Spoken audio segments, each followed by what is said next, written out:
আমাদের ভারত যে কতটা ব্যাটসম্যান অবসেসড কান্ট্রি সেটা আমরা বারবার প্রমাণ পাই। আর আজকেও ঠিক তাই প্রমাণ পেলাম।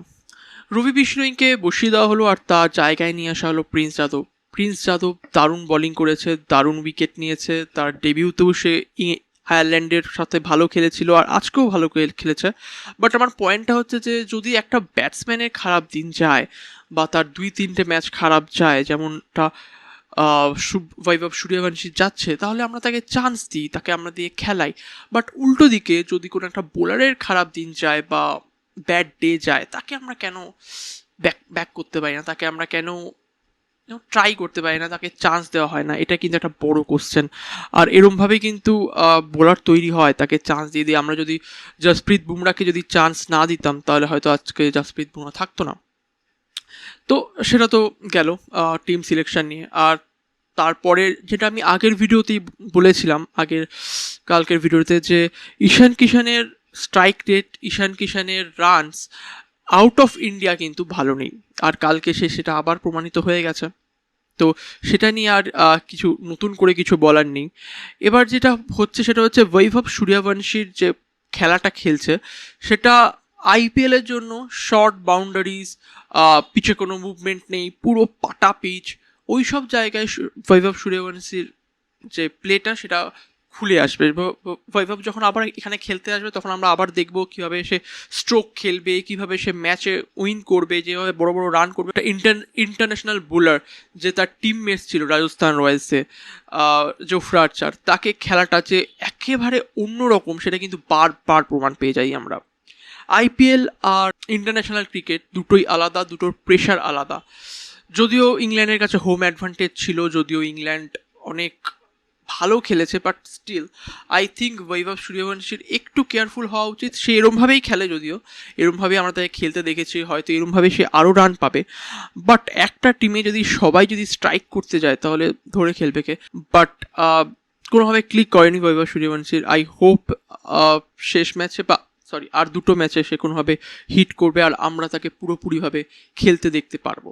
এবার যদি ম্যাচের কথায় আসা যায়, ম্যাচ সামারি যদি বলি, তাহলে ফার্স্টে ইন্ডিয়া টসে জিতেছে। আর টসে জিতেই, যেরকমটা আমি বলেছিলাম, যে এই ম্যাচে কিন্তু এই মাঠে, নটিংহ্যামের মাঠে কিন্তু এরকম না যে টসে যেত বল নাও ম্যাচ যেত না।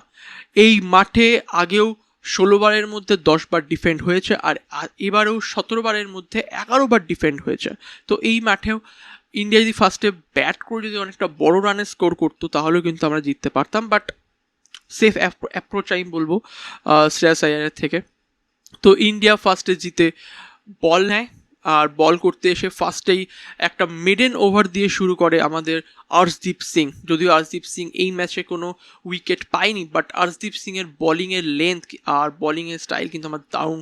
মানে সুইং, মাঠে যে swing is the king still now, সেটা কিন্তু আর্শদীপ সিং এখনও প্রমাণ করে যাচ্ছে। তো ম্যাচের প্রথমের দিকে ইংল্যান্ড কিন্তু ভালো করে খেলতে পারছিল না। আমরা দেখছিলাম ফিল সল্টকে কিন্তু দারুণ স্ট্রাগল করতে। আর ফিল সল্ট যেটা করেছে সেটা হচ্ছে দুটো সময় দুটো আলাদা আলাদা ইনিংস খেলেছে। প্রথমে যখন বাটলার ছিল তখন 10 বলে 6, 13 বলে 9, 15 বলে এরকম করে করে খেলছে। বাট যখনই জস বাটলার 21 বলে 36 রান করে 2 6 8 4টে 4 মেরে আউট হয়েছে, তারপর থেকে হ্যারি ব্রুকের সাথে ফিলিপ সল্ট একটা ছোট্ট পার্টনারশিপ তৈরি করেছিল। আর যেখানে হ্যারি ব্রুক 12 বলে 16 রান করে আউট হয়ে গেছিলো, যে প্রিন্স যাদবের যে ডেবিউটটা হয়েছে এগেইনস্ট জস বাটলার, আর প্রথম বলে সেই ক্রুশিয়াল ইয়র্কার, মানে ড্রিম বল আমি বলতে পারি যে কোনো ফাস্ট বোলারের জন্য।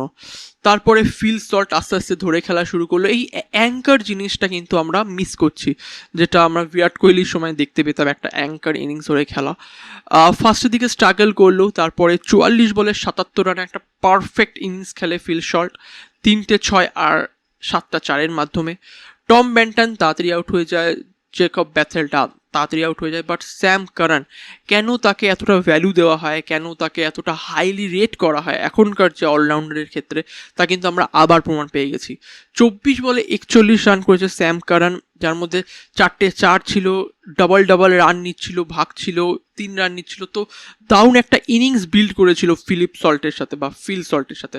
তারপরে শেষ দিকে স্ট্রাইকিং অ্যাবিলিটি দেখিয়েছে উইল জ্যাক্স, ফিনিশ করেছে 7 বলে 14, দুটো 6 মেরেছে, 200 স্ট্রাইক রেটে 7 বলে 14 করেছে। লাইক আমরা ক্যাপচার করছিলাম, আমরা ঘন ঘন উইকেট নিচ্ছিলাম, ইন্ডিয়া ঘন ঘন উইকেট নিচ্ছিল, বাট শেষের দিকে গিয়ে আমি বলবো কোথাও একটা ম্যাচটা চলে গেছিলো। আর অর্শদীপ সিংয়েরও আজকে অফ ডে ছিল। ফার্স্টের দিকে তো মনে হচ্ছিল যে দারুণভাবে কিছু কামব্যাক করবে অর্শদীপ সিং, উইকেট নেবে, বাট প্রথম ওভারটা মেডেন দেওয়ার পর তারপরের 3 ওভারে কিন্তু 36 রান খেয়ে গেছে। তো এটাই ছিল ইন্ডিয়ার বোলিং স্কোর কার্ড। সবাই উইকেট নিয়েছে, সবচেয়ে ইমপ্রেস করেছে প্রিন্স যাদব, 4 ওভারে মাত্র 30 রান দিয়ে 2 উইকেট। তারপরে যদি আমরা ব্যাটিংয়ের কথায় আসি, ডিসগ্রেসফুল ব্যাটিং, ডিসরেসপেক্ট করা হয়েছে পিচটাকে, জাস্ট শট চালিয়ে গেছে সবাই। আর যেটা হয়, যদি তুমি বলকে সম্মান না করো, পিচকে সম্মান না করো, তাহলে তোমাকে প্যাভিলিয়নে তাড়াতাড়ি চলে যেতে হবে, আর সেটাই হয়েছে। অভিষেক শর্মা 7 বলে 10 রান করে আউট, বৈভব সূর্যবংশী 5 বলে 13 রান করে আউট। স্ট্রাইক রেট তো দারুণ হয়, 260-এর স্ট্রাইক রেট নিয়ে খেলেছে বৈভব সূর্যবংশী। ঈশান কিষান 9 বলে 13 স্ট্রাইক রেট পড়ে গেছে, বাট ইটস ওকে। 144-এর স্ট্রাইক রেট তাও ছিল। তো আস্তে আস্তে আমরা দেখেছি যে রেলগাড়ি পড়া শুরু হয়েছে আর কোল্যাপস করে গেছে পুরো মাঝ মাঠে, আমরা দেখতেই পাচ্ছি সেটা। তো এবারে কথা হচ্ছে, ইন্ডিয়া কি কামব্যাক করতে পারবে? ইন্ডিয়াকে কামব্যাক করতে হলে সবচেয়ে আগে আই থিঙ্ক যেটা উচিত সেটা হচ্ছে সঞ্জু স্যামসনকে কোনোভাবে ফিরিয়ে নিয়ে আসা।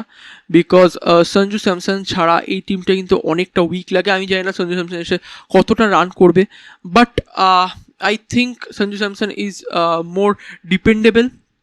আর তিলক বর্মার যে টেস্ট ইনিংস খেলা হার্ষিত রানার সাথে, এটা কিন্তু একটুখানি দেখতে হবে।